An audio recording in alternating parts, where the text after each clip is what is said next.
Okay, hey everyone, I'm here with Bianca from Legend. Hi, everyone. How are you? My name is Bianca Diaz. I'm one of the business development manager here at Legend Funding. Bianca, what's the submission process like at Legend? We pretty much are somewhat automated already. So we ask the typical application, last 4 months bank statement. You submit it to our email, and our system automatically picks that up and sends it over to our data entry, where they'll go ahead, just input the information, and there automatically it'll pull credit, it'll run data merge, and it'll try to ping the requirements of our underwriting as far as time in business and credit score.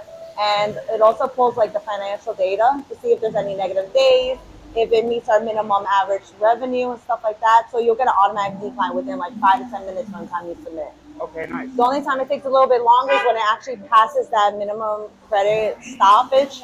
It'll go to underwriting, and that's when it will take a few hours to go ahead and actually underwrite because we underwrite up front.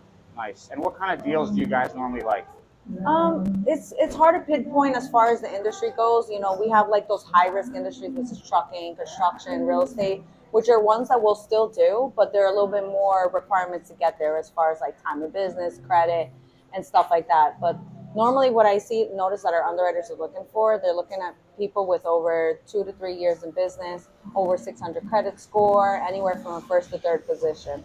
Usually, when it meets that time of business and credit requirements, it usually always goes to underwriting. Okay.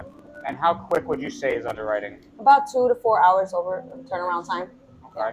And Sometimes it's quicker, sometimes it'll go out within an hour. And then we also have our system set up as if we already sent an offer out in the last 30 days, it'll automatically go out. So that's less than an hour if we already received it. okay, nice. What I like about you guys is the prime approvals when they come in. Yeah. Like the first and second positions, they'll go out. What is it? 11 months? Or do you go out? You go out 12 months, We do right? go out to 12 Yeah. months. Yeah, we Okay. go out to 12 months even under the second position. Okay. It's usually the third positions where we're capping out to 10 months, but we do have the availability to try to compete with the people who are going out longer for third month. The only thing is that we need a competing approval to send it to our underwriters. Okay. But we are willing to take a look at it, Okay. especially if it's behind, let's say, A paper. The first and second position are behind A paper companies. We'll try to be competitive and try to see if we can extend it out to 10, 11 months, even maybe even 12 months if it works. Okay. All right. Nice. And then I'm going to post your email in here, but how Okay. can people get a hold of you to get ISO agreements and try to sign up with you? They just have to send me an email, biancar@legendfunding.com. Okay. Very good. Bianca, thank you so much. Of course, thank Okay. you.